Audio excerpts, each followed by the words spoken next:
নমস্কার, ১০০ দিন book reading চ্যালেঞ্জের আজকে হচ্ছে ৪৪তম দিন, আর আমি পড়ছিলাম আলবেয়ার কামুর দ্য মিথ অফ সিসিফাস। তো আমি আজকে বইটি শেষ করে ফেলেছি। আজকে যে অধ্যায় দিয়ে শুরু হচ্ছে কিরিলভ।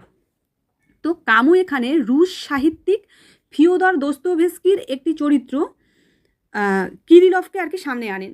তো এই কিরিলভ আর কি এমন একজন মানুষ যিনি বিশ্বাস করেন যে যদি জীবনে মানুষের জীবনে কোনো চূড়ান্ত অর্থ বা ঈশ্বর প্রদত্ত উদ্দেশ্য না থাকে, তাহলে মানুষ নিজের নিজের জীবনের সম্পূর্ণ মালিক মানুষ নিজে। কিন্তু এই চিন্তা করতে করতে তিনি একটি চরম সিদ্ধান্তে আর কি পৌঁছন যে যদি তিনি মনে করেন যে নিজের স্বাধীনতাকে প্রমাণ করার সবচেয়ে বড় উপায় হলো যে নিজের জীবন সম্পর্কেও নিজের শেষ সিদ্ধান্ত নেওয়া। তো যেটা এখানে মনে হয়েছে যে কামু এখানে কিরিলভকে আদর্শ মানুষ হিসেবে দেখাচ্ছেন, জিনিসটা এরকম নয়, বরং তিনি দেখাতে চেয়েছেন যে একজন মানুষ যখন জীবনের অর্থ নিয়ে গভীর সংকটের মধ্যে পড়ে তখন সে কতটা চরম সিদ্ধান্তেও পৌঁছতে পারে। তো এই অধ্যায়ের মূল শিক্ষা হচ্ছে যে অর্থহীনতার অনুভূতি আর জীবনকে ত্যাগ করে দেওয়া এক জিনিস নয়। কামু যেন এখানে বলতে চান যে সত্যিকারের সাহস হলো যে জীবনের কঠিন বাস্তবতা জেনেও বেঁচে থাকা, কঠিন প্রশ্ন থেকে পালিয়ে গিয়ে নয়, কঠিন প্রশ্নকে মেনে নিয়ে, বরং সেই প্রশ্নগুলোর সঙ্গেই জীবন কাটানো। তারপরের যে অধ্যায় ক্ষণস্থায়ী সৃষ্টি, তো এইটা খুব ইন্টারেস্টিং একটা অধ্যায় আর কি।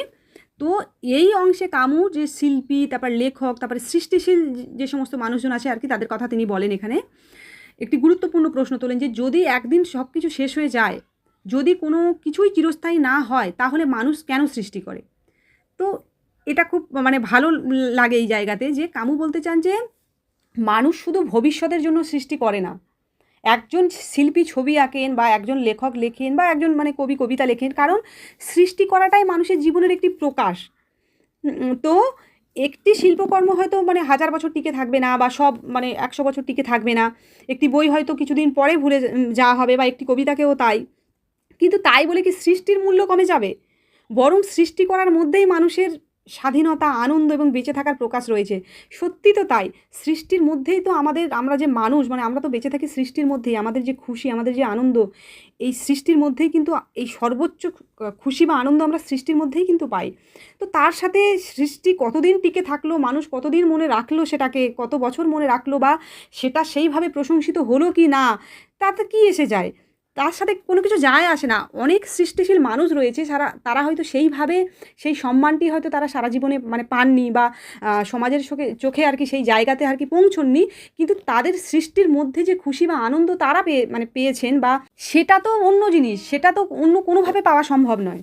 তো আমার কাছে এই অধ্যায়ের যে জিনিসটা আর কি, যে সব কিছু যে চিরস্থায়ী হবে এমন নিশ্চয়তা না থাকলেও আর কি, মূল যে শিক্ষা এখানের আর কি এই জায়গাতে, যে সব কিছু চিরস্থায়ী হবে, তারপর তার মূল্য বিচার হবে, জিনিসটা এরকম নয়। চিরস্থায়ী হবে না এটা জেনেও, এই অনিশ্চয়তার মধ্যে থেকেও কিন্তু মানুষ অর্থপূর্ণ কাজ করে যেতে পারে।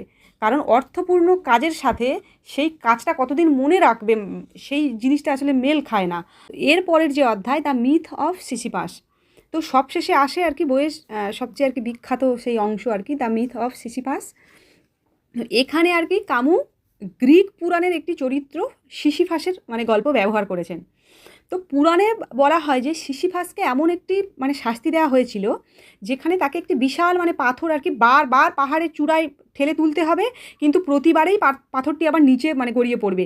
তারপর তাকে আবার ওই একই কাজ শুরু করতে হবে। তো এই কাজের কোনো শেষ নেই, এবং শুধু তাই নয়, এই কাজেই একই কাজ তারপরে যে অন্য কোনো কিছু হবে জিনিসটা ওরকম নয়, সেই কাজটা ওটাই, পাথরটিকে ঠেলে তোলা, পাথরটি পড়ে যাবে, আবার ঠেলে তোলা। তো কামুর কাছে এই গল্পটি, এটি শুধু একটি পুরাণ নয় আর কি, এটি মানুষের জীবনের একটি প্রতীক। তো আমাদের জীবনে অনেক কাজ প্রতিদিন একইভাবে কিন্তু ফিরে আসে। আমরা কাজ করি, ক্লান্ত হই, আবার নতুন দিন শুরু করি। অনেক সময় মনে হয় যে এই পুনরাবৃত্তির শেষ কোথায়, আমরা তো একই জিনিস আর কি করে চলেছি। কিন্তু এখানেই আর কি কামুর সবচেয়ে গুরুত্বপূর্ণ যে বক্তব্য, সেটা তিনি মনে করেন যে জীবনের মূল্য শুধু শেষ গন্তব্যে নয়, বরং পথ চলার মধ্যেই মূল্য রয়েছে। সিসিফাস জানে যে পাথর আবার গড়িয়ে পড়বে, তবুও সে কিন্তু থেমে যায় না, সে আবার পাথর ঠেলে উপরে নিয়ে যায়। তো এখানে যেটা মনে হয়েছে যে কামু এই চরিত্রের মাধ্যমে বলতে চেয়েছেন যে মানুষ হয়তো সব প্রশ্নের উত্তর কখনো পাবে না, কিন্তু তবুও সে নিজের জীবনকে গ্রহণ করতে পারে, নিজের কাজ করে যেতে পারে, এবং সেই সিদ্ধান্তের মধ্যেই মানুষের মর্যাদা লুকিয়ে রয়েছে। তো এই কারণেই বইয়ের মানে শেষের এই অংশটি মানে এত বিখ্যাত, কারণ এটি আমাদের দেখায় যে জীবনের সব উত্তর না থাকলেও জীবনকে বেছে নেওয়া সম্ভব।